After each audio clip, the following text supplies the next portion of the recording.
spécifiquement d'un couple homme noir, femme occidentale. Parce que ce type de couple n'est pas seulement une histoire d'amour. C'est aussi une rencontre entre deux mondes, deux codes sociaux, deux façons d'exprimer l'amour, la famille, la masculinité, la féminité. Un projet de vie dans ce contexte demande plus de conscience, plus de dialogue et souvent plus de maturité. Et quand il est bien construit, ce sont des couples extrêmement solides, parce qu'ils ont appris à bâtir ensemble plutôt que se reposer sur la facilité culturelle. Numéro 1. Le plan identitaire. Comprendre qui est l'autre, vraiment. Dans un couple mixte, la première pierre du projet de vie, c'est la reconnaissance réciproque des identités. L'homme noir porte souvent une histoire familiale forte, une culture du respect, une vision traditionnelle ou protectrice du couple, parfois un passé d'adversité ou de résilience. La femme occidentale porte souvent un rapport plus direct à la communication, une vision plus égalitaire du couple, une recherche d'indépendance, une sensibilité parfois plus émotionnelle. Concrètement, ça demande parler de son histoire, ses racines, sa famille, expliquer ses habitudes, ses valeurs, ses évidences, comprendre les différences sans les juger. Exemple, elle ne comprend pas pourquoi sa famille compte autant dans ses décisions.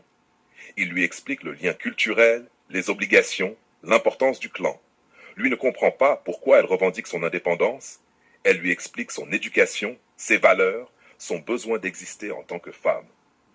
Ces discussions construisent un socle incassable. Numéro 2. Le plan communicationnel, la clé du couple mixte. Beaucoup de couples hommes noirs, femmes occidentales se heurtent au même point. Lui communique par action, elle communique par parole. Lui pense, si je suis là, si je m'occupe de toi, c'est que je t'aime.